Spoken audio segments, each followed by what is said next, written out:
Welcome to another MMA prediction video. This time we're doing UFC Fight Night. And this time it is a we because I have the dismembered voice of Byron. He chopped it right out of my body. Formerly known as Byron Giant and Gigantus. Well, still known as. Correct. He hasn't posted anything on YouTube in a long time, so he's back. You can also follow me on Twitter at ChillSonnen. ChillSonnen. Love it.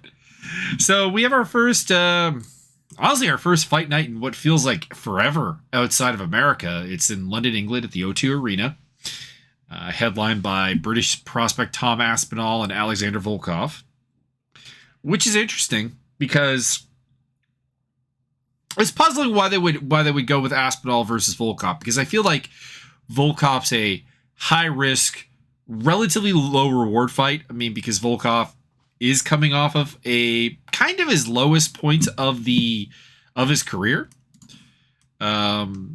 He's lost 2 of his last 5, and in pretty contiguous fashion, losing to Cyril Gahn and Curtis Blades, and actually having a lot of hard time with Marcin Tybura. So, like, it feels like his stock is actually at an all-time low, yet they're putting their British prospect, prized heavyweight prospect Aspinall in there with him in a low reward scenario, it feels like. Volkov is the taller fighter, 2 inches taller. He also has 3-inch reach advantage. These are things that Aspinall's not really used to dealing with. Aspinall, last time out, beat Andrei Arlovsky, had some trouble with it, which is concerning coming into this fight. I've been bouncing back and forth. I mean, part of me wants to say, like, Aspinall has way more upside, and I want to see him win this fight because I want to see a new face, a new fresh face in the contenders division for heavyweight. And actually, sir, according to the Wikipedia, Aspinall ruined Sergey Spivak's entire universe in 2.5 minutes. He did. You're right. I forgot that was after the Arlovsky fight. Correct. He's also beaten Alan Badeau and Jake Collier, of course, in this run. He did show some signs of potential gassing against Arlovsky when Arlovsky didn't go away effectively. And that is concerning here because Volkov is a fighter who doesn't go away. He's double tough, super durable, and he is a guy who has cardio and reach and basically everything that might prove a problem for Aspinall. Now, he's not looked great lately. It looks like he's been trying to put weight on to be a bigger, stronger heavyweight. He's been weighing in north of 260 lately, and it doesn't seem to be going well. It just seems to be like taking away his energy, taking away his volume without actually providing anything. Still, I'm kind of going to go with Volkov here because I think Aspinall will fade after a very strong start where he doesn't finish Aspinall, or where he doesn't finish Volkov, pardon me, and then eventually gets finished down the stretch in like the 3rd or 4th round. Byron, what are your thoughts? Aspinall going to knock the shit out of him. Solid. It's definitely possible. Like I can 100% see Tom Aspinall rolling out there, round 1, minute 1, and blasting Volkov out of the park. Volkov's looked very unconvincing lately, but I'm going to go with Volkov. Arnold Allen versus Dan Hooker. Dan Hooker's return to 145. Some of the weight cut pictures have looked kind of scary, if I'm being honest. With that being said, as much as I don't think the move to featherweight is actually a good idea, I don't think that moving down in weight class is actually fixing the problems that Hooker has, the limitations that Hooker has. I do think he's going to beat Arnold Allen. And the reason I say this is because Arnold Allen is a super patient boxer, a very good one. He's got very fast hands, very good counters. But in Hooker, you have a guy who's going to have a 5.5-inch reach. He's 6 feet tall. He's big for lightweight. He is a monster for featherweight. And Allen doesn't really come forward. He doesn't bring the fight to you. He stands there and basically dares you to bring the fight to him. And the thing is that Hooker can do that while being 5 inches out of reach.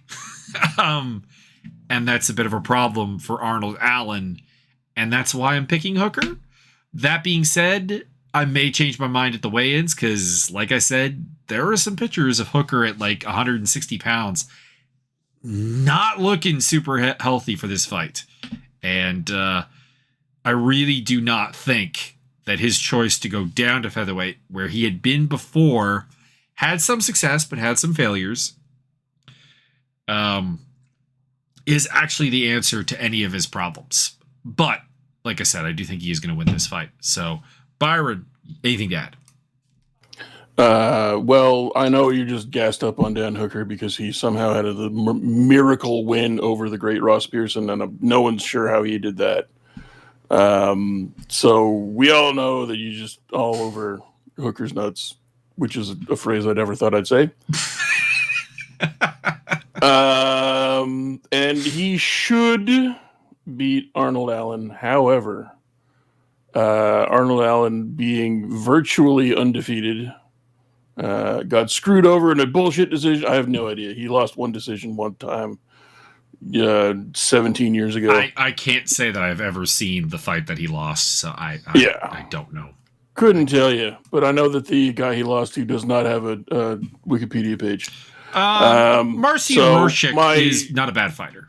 My supposition here is Dan Hooker should beat Arnold Allen. However, if that does not happen, this will be the second 2-fight loss skid in Hooker's very brief career.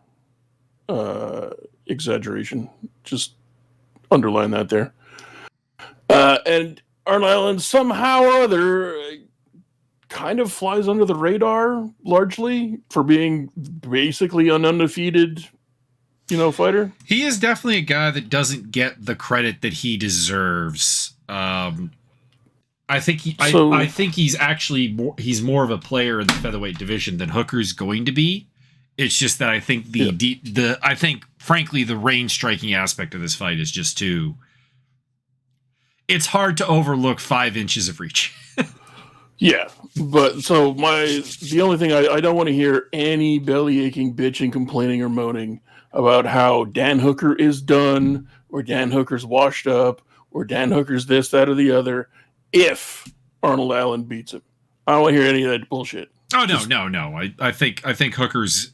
Hooker's getting to the end of the road. He's 32 years old, but he's got probably 3-4 years left in him before his goose is cooked. He hasn't had a super disappointing performance. I guess you could argue the ways he lost to Michael Chandler and Islam Makhachev are disappointing, but those are also two super physically talented fighters. Yeah, well. And Arnold Allen is very good. I could definitely see him winning, but he just doesn't have the tools to deal with that reach, I don't think. We'll see. Paddy Pimblett versus Rodrigo Kazulu Vargas. I like the Kazulu nickname, I must say. So I don't usually like to lead with the betting shit, but how on earth am I seeing Paddy Pimblett at minus 710? How? Because the hype train is completely gassed up on UK fighters right now. The hype train for UK fighters, just gargle all the nut juice you can possibly find. It's all over the place. The Paddy hype train is it's ridiculous. Him and Sean Strickland right now in social media are the two weirdest fighters because there are people just saying stuff that is objectively not true. Like, it's kind of like when Conor McGregor was like at the peak of Conor McGregor mania. But with Conor McGregor, it was like, all right, that probably isn't going to happen, but it might happen. Whereas like with Paddy the Baddy, it's just like, oh man, he's going to be like heading to he's going to be unstoppable. The world is his oyster. The UFC is putting him up against Luigi Vendramini in his debut, and now Rodrigo Vargas.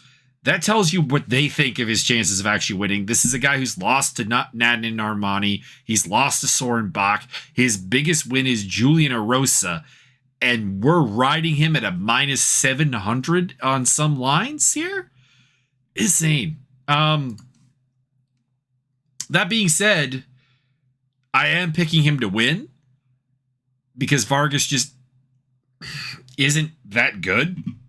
Is what it comes down to. I want to say he's 1-2 in the UFC. Yeah, 1-2 in the UFC. Lost to Alex de Silva. Should have beaten Brock Weaver. He was winning that fight up until the DQ. But the win over Rong Zhu just doesn't really stand out now because Rong Zhu has been kind of poor and didn't really adjust. You may hear a guitar in the background. I dig it. I do see Pimblett being able to at some point either force his grappling game onto Vargas or connect with his huge heavy hands, because he does have very heavy hands. He does have a lot of physical assets. It's just his game is also reckless as shit. Someone compared his striking to like a male equivalent of Ronda Rousey, where like it's dangerous, but it's really not well structured or put together. I'm not sure if I like that comparison 100%. But it's in the ballpark. So what are your thoughts on the Baddie versus Cazullo? Pimblett's going to miss weight because he's fat. He does get really fat between fights. And then he'll miss weight again at the next fight, and then he'll be kicked out of that weight class, and then he'll get wrecked. Vargas trains at a Mexican Pride gym. That is Pride. Not so I necessarily tried to a great figure idea. out what Cazula means, and Google will not translate it, but it recommended me to Cazuela, which starts with a C, not a K, which translates to casserole. Interesting. So I don't know if that's a real thing. I'm assuming Cazula is like a slang term or something. Probably. That Google just doesn't understand. Probably. That is most likely the case. Gunnar Nelson versus Takashi Sato. So I suppose I should talk about that. Like Gunnar Nelson hasn't fought since 2019. Suffered a couple of different injuries, most notably rib separation from grappling with the Mountain from Game of Thrones. That's a bad idea.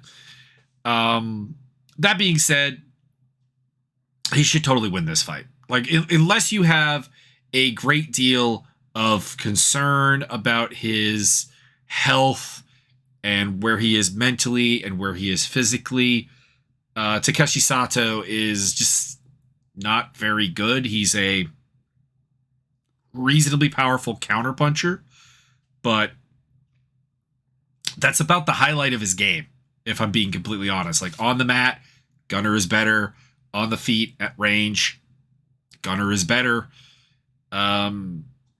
It's a soft fight for him to get back in the swing of things, returning from a long layoff, and yet somehow he is less of a favorite than Paddy the Baddy is. So, Byron, do you have anything else you want to add to that on this one? This kind of uninteresting fight. I don't know. Just don't be shocked if Sato knocks him out. Ring rust being a thing. I would not. I mean, there's ring rust, and Sato, like I said, good counterpuncher. There is that chance. Molly Mccann versus Luenna Carolina.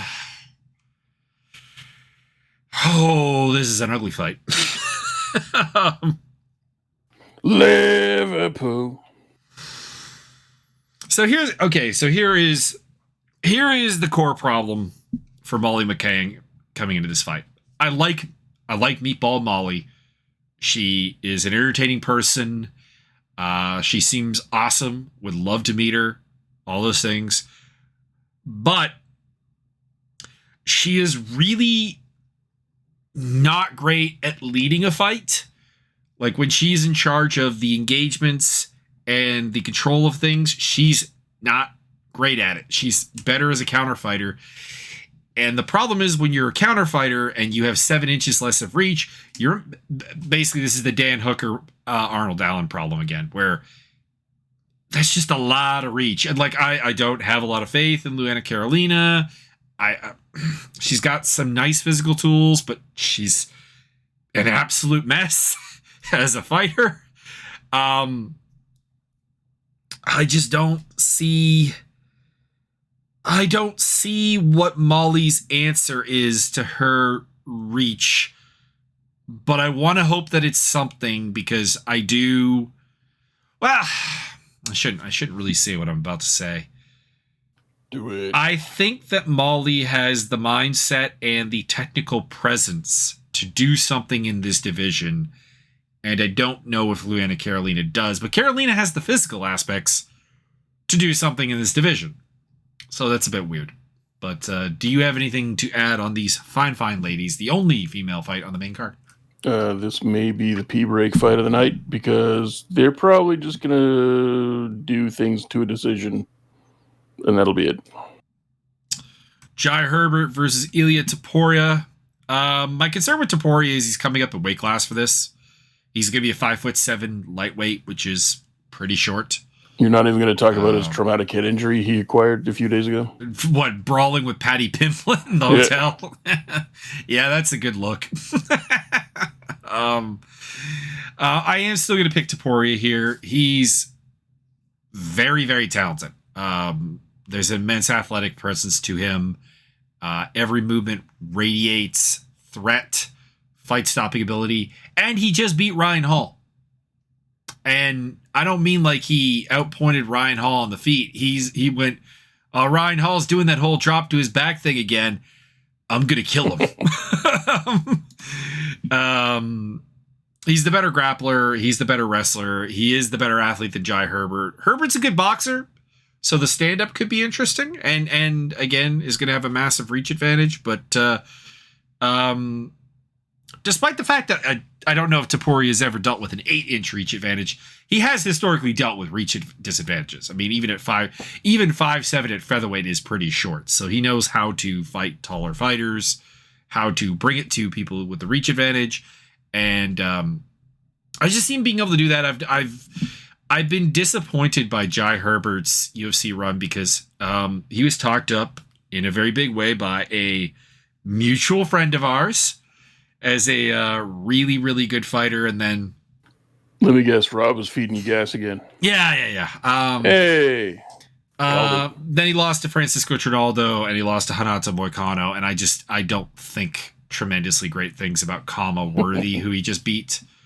Like Kama Worthy's a super tricky fighter. He's like one of those dudes he's got 24 fights, 25 pro fights. He's got a bunch of amateur fights. He's been around forever. He can do little bits of everything. Like, he's the sort of dude who it's like you could be out grappling him the whole fight and then suddenly get choked out because, you know, the old man brought something to the table that you weren't ready for.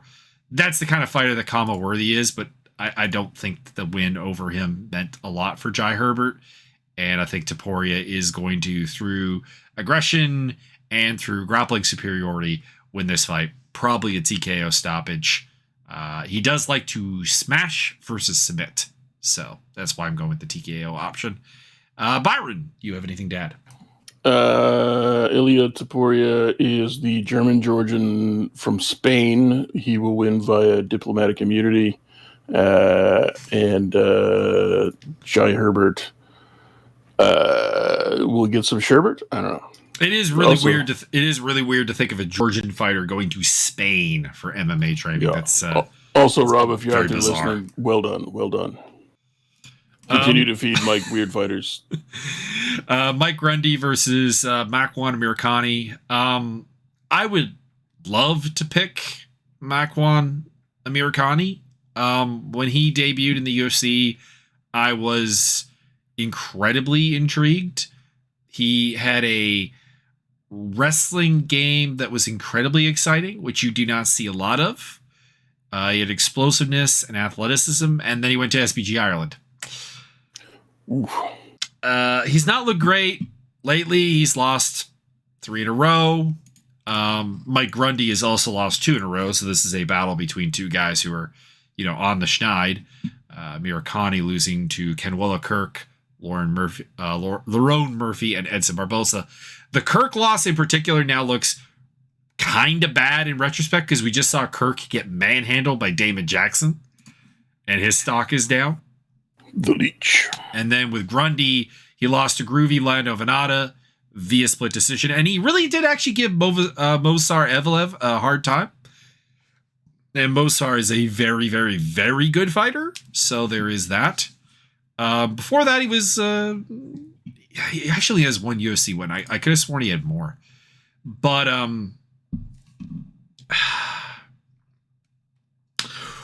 while both of these guys have very much stalled in their development and have not become what we wanted or hoped they would be, Grundy is still a serviceable wrestle boxer, and Amir Khani fights at a pace where he gasses himself out. And unless he can finish Grundy relatively quickly, I see that being obviously a major problem. And that's why I'm having a really hard time picking him here. So, Mike Grundy, by decision, after Murakami gets tired. Do you have anything else to add? Mike Grundy, because he looks like a thumb, and Americani apparently has been possibly sexually violated, most likely morally violated by Conor McGregor. Yeah, I've said this before. I think if you live in Ireland, SBG Ireland is a decent option because there just isn't anything else local, like domestically. But I don't know why anyone like Johnny Walker or Makwan Murakami or Brad Katona, all of these like non-Irish fighters go to that gym. That gym has not produced any systemic success historically. And it's treated like that for some reason. Like, it's just ignoring that the success Conor McGregor has more to do with Conor McGregor than anything to do with that gym.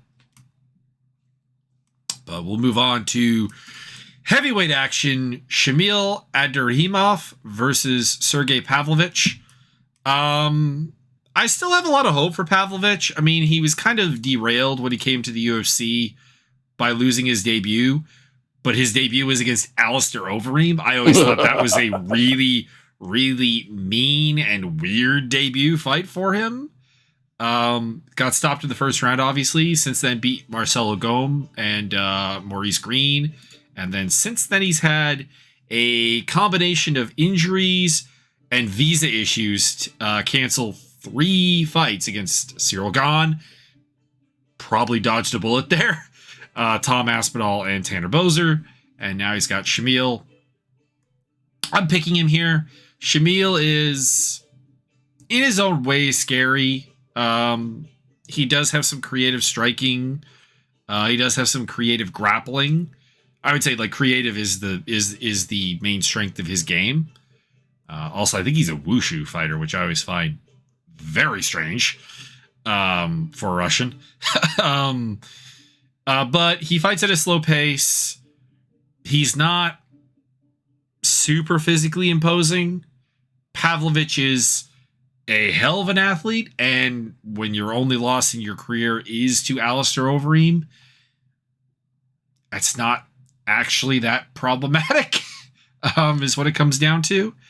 And I am picking Pavlovic here to have the crisper boxing. If it goes to the ground, I think he'll be on top. And while Aderhimov is the more interesting grappler, I think he can be controlled from top position. So, Byron, what do you have to say about this Russian versus Russian combat? Well, I mean, I think you might be way off base because Aderhimov does have wins over Jeff Monson, and so could you. So he does. Does. He has a lot of good wins. Neil Grove.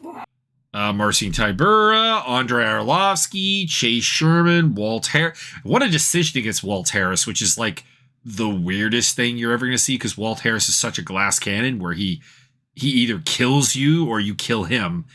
And the idea that anyone... Is that the only decision Walt Harris has ever had in the UFC? I'm going to look this up now while you continue your thoughts.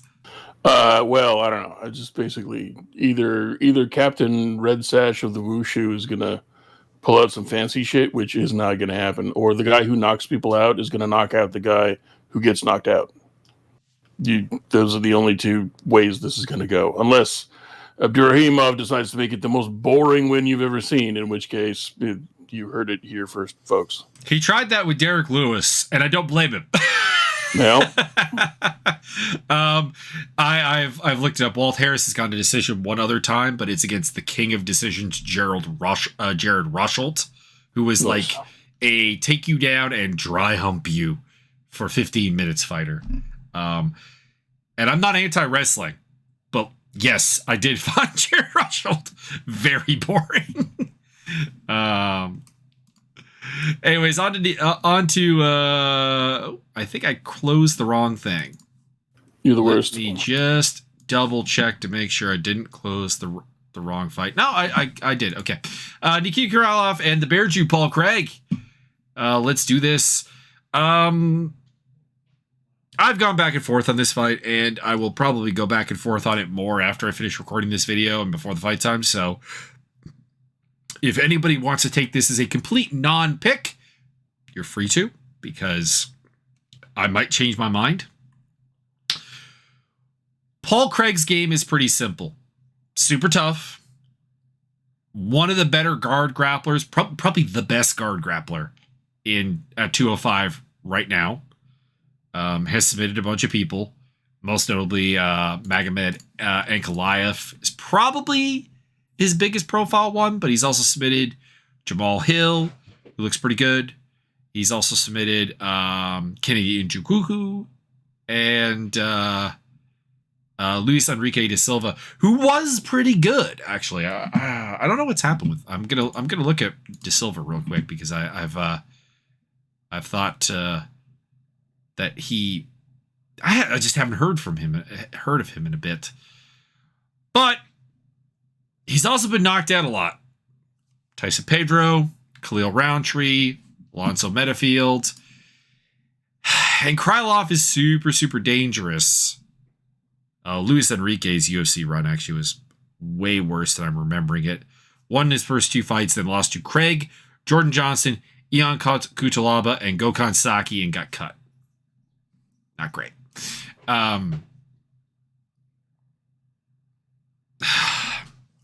The only thing that makes me not want to pick Krylov is unfortunately very definitive, and that is that Krylov in recent times has seen wrestling as his way to victory. And he's gone from being like I think he was a karate guy originally. He's gone from that to being almost a crash into you, grapple with you, wrestle with you, play with fire with someone like Paul Craig fighter. And that does sound like a recipe for Paul Craig to rip your arm off or choke you. But if Krylov can fight smart, this is a very easy win for him. Also, Paul Craig's talked about retirement, and that always does some weird things. Like, don't get me wrong, if you can retire from MMA, do it, because long term this sucks. But it does some interesting things to people psychologically when they perform. Sometimes it brings out the best of them. Sometimes it makes them. I don't want to say the word scared, because it's not the right word. Fighters are not scared generally. Cautious, aware of their mortality. I don't know. Right now, I'm thinking Craig's going to rip his arm off, but I might change my mind. Byron, do you have a clearer idea of how this is going to go down? In terms of who's going to win? I have a very clear idea of what the fight's going to look like. Nikita Krylov has been on a win-loss, trade-em-up thing for a while, and so he lost his last one, therefore he's going to win this one. Fair enough, but you are picking a guy who got submitted by Owen St. Preux to not get submitted by Paul Craig. Yeah, well, Owen St. Preux's only got one move, so I'm not that worried. All right, then we're on to Jack Shore versus Timur Valiev. Another fight I've been going back and forth on. To me, this hinges on kind of a simple dynamic. I think Shore is the better technical fighter. I think he's incredibly well-rounded and fights really hard and beat a way more physically imposing Hunter Azure back in April of last year and really won me over there.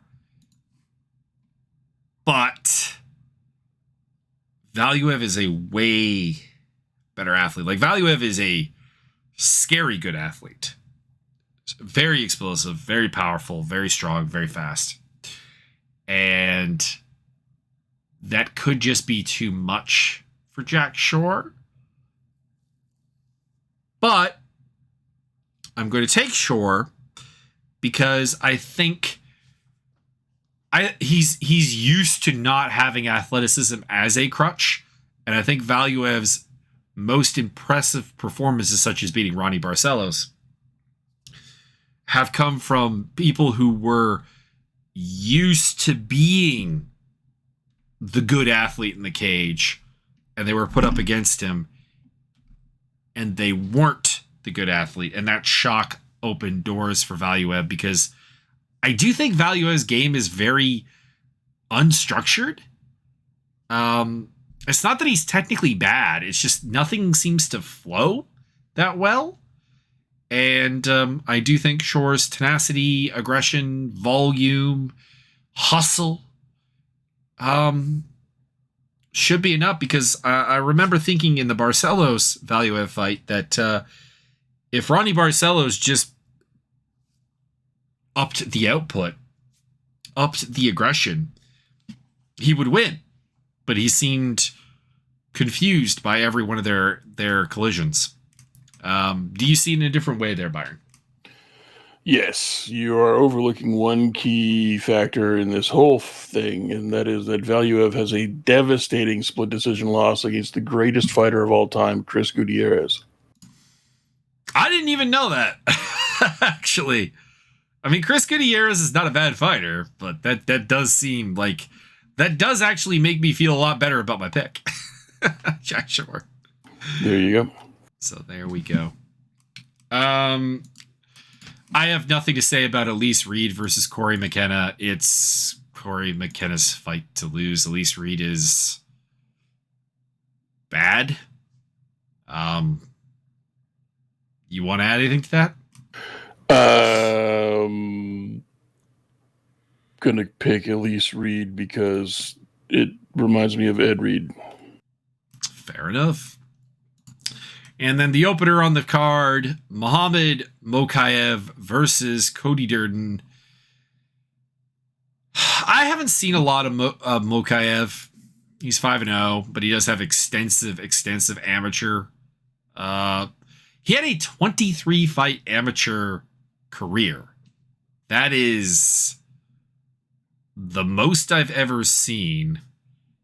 And I do like the variety of ways he won. We got slams, we got rear naked chokes, we got decisions, we got some punching knockouts, we got some ground and pound.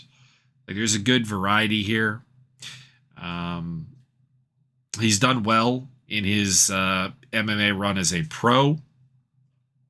I did see the Blaine O'Driscoll fight with Brave CF, but that's kind of about it. He looked good in that one, but O'Driscoll's not particularly good. And Cody Durden represents the biggest challenge he's had in a long time, but at the same time, I also don't think Cody Durden's particularly good. And he's also a bit of a dickbag. So I'm going with Mokayev, but honestly, this is a fight where it's just a fighter I don't know enough about to be, like, especially confident one way or the other. But he hasn't tasted defeat in 28 fights as an MMA fighter, although 23 of those are amateur. Do you have anything you want to add? I will also be picking Mokayev based on the fact that Cody Durden's nickname is terrible. What is it? American. Go fuck yourself. Yeah, I mean, it's very in character for him.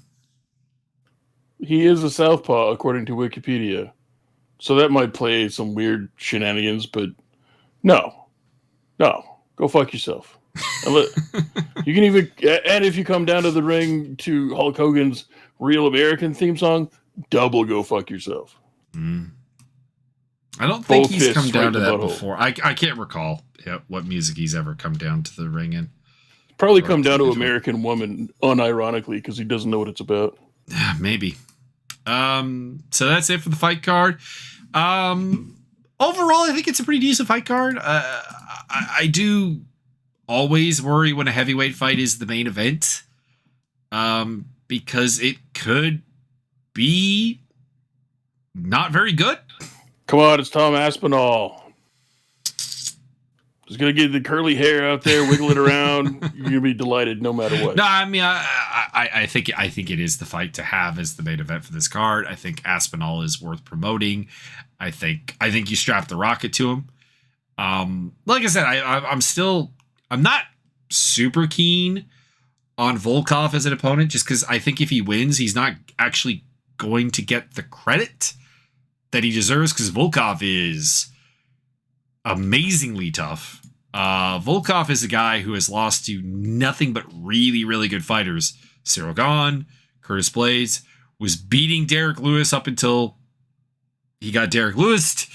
And I mean, the losses in Bellator to Czech Congo, Tony Johnson Jr., and Vitaly Minakov are probably ones that look worse than they really are, because Minakov is a very good fighter. Congo is, as weird as this sounds, probably still the best heavyweight outside the UFC. And Tony Johnson Jr. was, at the time, pretty damn good as well. And just a bad stylistic matchup. So I don't know. It was a slightly odd choice, but I'm looking forward to that. I'm looking forward to Allen versus Hooker. I think that's going to be a war. I think Pimblett versus Vargas is going to be good. I think Taporia versus Herbert's going to be good. And I am morbidly curious as to how Krylov and Craig will go. And sure, Valuev will be a barn burner. So, like, there's a lot of good stuff on this card. It's one of the more loaded ones in recent memory. And we'll finish off with that on that positive note. So, thanks for stopping by for the picks. And we'll see you next time.